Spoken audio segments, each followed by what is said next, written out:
Scrum has 3 roles: a product owner, 3 to 9 developers, and a Scrum Master.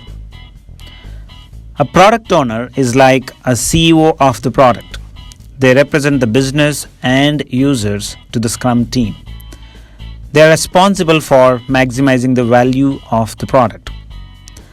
A developer in Scrum is anyone who contributes to the development of the product, like a programmer, a test engineer, build and release engineer, a technical architect, or a technical writer.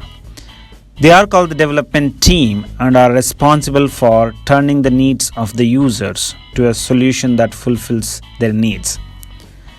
Scrum Master is a systems coach. They are responsible for maximizing the effectiveness of the Scrum team by helping them improve their system, like the processes and tools they use, the way teams are structured, how they interact with their interdependencies, organizational policies, etc. All 3 of them together are called a Scrum team.